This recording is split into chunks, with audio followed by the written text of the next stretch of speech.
Hello students, कैसे हैं आप? आई होप कि आप बहुत अच्छे होंगे। और आज हम पढ़ने वाले हैं एक most important topic class 12 physics का, और वो टॉपिक है आइंस्टीन की प्रकाश विद्युत समीकरण। शायद आपने पढ़ भी रखा होगा। चैप्टर का नाम है 11 द्रव्य और विकिरण की द्वैत प्रकृति। बुक है एनसीईआरटी, ठीक है, एनसीईआरटी। तो करते हैं फिर शुरू टॉपिक। तो आइंस्टीन की प्रकाश विद्युत समीकरण लेते हैं, ठीक है। जब कोई फोटोन धातु की प्लेट पर गिरता है, गिर गया, ठीक है, तो वह अपनी ऊर्जा धातु के भीतर उपस्थित इलेक्ट्रॉनों में से किसी एक इलेक्ट्रॉन को दे देता है और स्वयं समाप्त हो जाता है। इस ऊर्जा से, ठीक है, इस ऊर्जा का कुछ भाग इलेक्ट्रॉनों को बाहर निकालने में खर्च होता है, जिसे आप बोलते हो कार्यफलन, और कुछ भाग जो होता है वो इलेक्ट्रॉनों की गतिज ऊर्जा वृद्धि में खर्च होता है। यहां तक क्लियर हुआ? समझ में आया?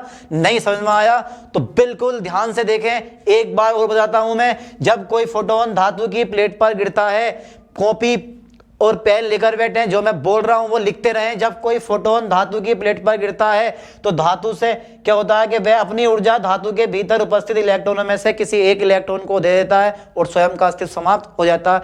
इस ऊर्जा का कुछ भाग जो होता है वो इलेक्ट्रॉन को बाहर निकालने में खर्च होता है, और कुछ भाग जो होता है वो इलेक्ट्रॉनों की गतिज ऊर्जा बढ़ाने में खर्च हो जाता है। इस प्रकार फोटोन की ऊर्जा दो भागों में खर्च होती है। ध्यान देना, इसका यूज मैं आगे डेरिवेशन में करूंगा। तो मैं थोड़ी सी थ्योरी लिख देता हूं कि जब कोई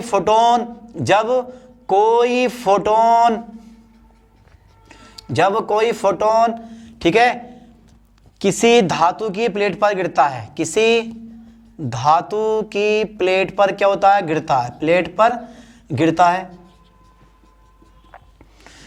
है तो वह अपनी ऊर्जा धातु के भीतर उपस्थित इलेक्ट्रॉनों में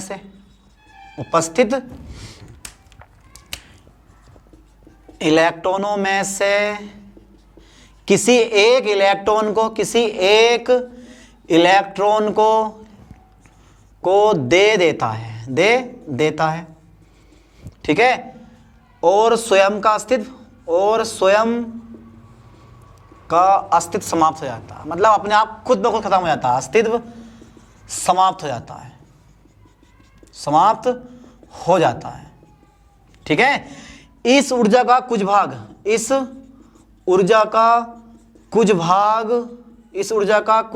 भाग इलेक्ट्रॉन को बाहर निकालने में तथा शेष भाग इलेक्ट्रॉन की गतिज ऊर्जा बढ़ाने में खर्च होता है, बढ़ाने में व्यय होता है, यानी कि लॉस होता है, ठीक है। समझ में आया इतना लाइन? तो ये लाइन पे ध्यान देना आप। जो इलेक्ट्रॉन धातु के भीतर से बाहर निकलते हैं, पृष्ठ तक पहुंचते दूसरे इलेक्ट्रॉनों से टकराते जाते हैं और उनकी ऊर्जा का कुछ ना कुछ भाग खो जाता है। यही कारण है कि धातु से भिन्न भिन्न ऊर्जाओं के इलेक्ट्रॉन बाहर निकलते हैं। ये भी बताया है किसने? आइंस्टीन ने। लेकिन हम कर रहे हैं डेरिवेट किसका? इस आइंस्टीन की प्रकाश विद्युत समीकरण का, ठीक है। तो नेक्स्ट पॉइंट देखा जरा। मैं मान लेता हूं कि भाई माना उत्सर्जित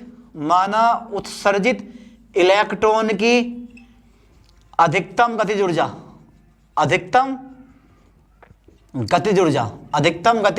ऊर्जा कितनी मान लेता हूं मैं? मेरे पास है ईके। कितनी है भाई? ईके है। तथा कार्यफलन यानी कि वर्क फंक्शन कितना है हमारा? वो होता है W हो तो एच न्यू जो होता है भाई वो दो भागों में खर्च हो रहा है। एक तो इलेक्ट्रॉन को बाहर निकालने में, जैसे बोलते हो आप, कार्यफलन, और दूसरा इलेक्ट्रॉन की गतिज ऊर्जा बढ़ाने में, यानी कि ईके प्लस डब्लू। ध्यान देना, एच न्यू बराबर ईके प्लस डब्लू।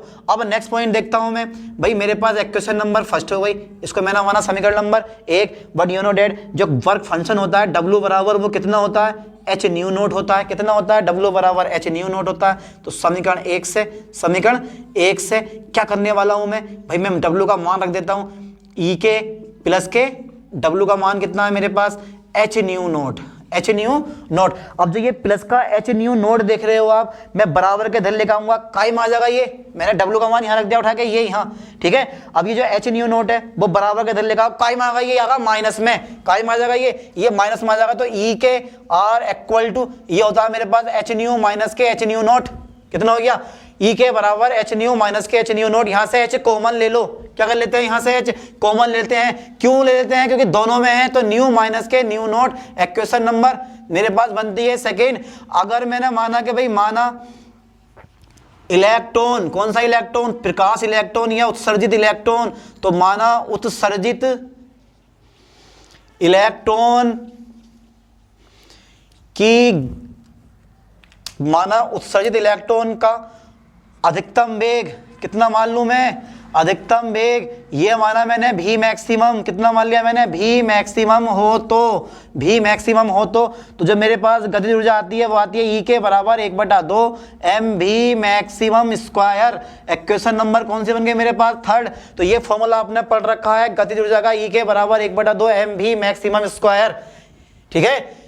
फर्स्ट ईयर में लेके बहुत जगह इस फॉर्मूला का यूज हुआ है, ई के बराबर 1/2 एम भी मैक्सिमम स्क्वायर, वेयर जहां मास, यहाँ एम क्या है, एम है मास, ठीक है, यानी कि इलेक्ट्रॉन का द्रव्यमान m है और अधिकतम वेग कितना मेरे पास v है। तो समीकरण 2 और 3 की तुलना कर दो, ये भी e के है और ये भी क्या है मेरे पास e के है। तो समीकरण 1 और 2 की क्या करनी पड़ेगी आपको, तुलना 1 व 2 की क्या करने पर, 2 की क्या करने पर, तुलना करने पर। क्या कर रहा हूं मैं, तुलना करने पर समीकरण 1 और 2 की तुलना कर दो। तुलना करते हैं हम, देखो ये ई के ये भी ई के, तो ये दोनों आपस में बराबर हो जाएंगे। तो 1/2 एम भी मैक्स यानी कि maximum square are equal to h minus nu naught, ठीक है। और यही क्या है, यही है आइंस्टीन की प्रकाश वैद्युत समीकरण का सूत्र, यानी कि प्रकाश वैद्युत समीकरण। यही क्या है, यही है आइंस्टीन की प्रकाश वैद्युत समीकरण, यानी कि इसे कहते हैं हम क्या, इसे आइंस्टीन की प्रकाश वैद्युत समीकरण कहते हैं, इसे आइंस्टीन की प्रकाश वैद्युत समीकरण कहते हैं, प्रकाश वैद्युत समीकरण कहते हैं। चलो यहां तक क्लियर हुआ, प्रकाश वैद्युत समीकरण कहते हैं, ठीक है। तो ये फॉर्मूला मैंने यहां डेरिवेट कर दिया, एक छोटा सा फॉर्मूला था, बड़ा इजी। अब इस समीकरण के आधार पर हम करेंगे किसके, यानी कि प्रकाश वैद्युत प्रभाव की व्याख्या, क्योंकि प्रकाश वैद्युत प्रभाव को किसने समझाया, आइंस्टीन ने समझाया था। 5 नियम होते हैं और 5 के 5 नियम का करने वाले हैं हम, इसके प्रूफ करने वाले हैं किससे, इस इक्वेशन से। क्या इक्वेशन है, आइंस्टीन की प्रकाश वैद्युत समीकरण से। तो वो करेंगे नेक्स्ट वीडियो में, तब तक के लिए थैंक्स।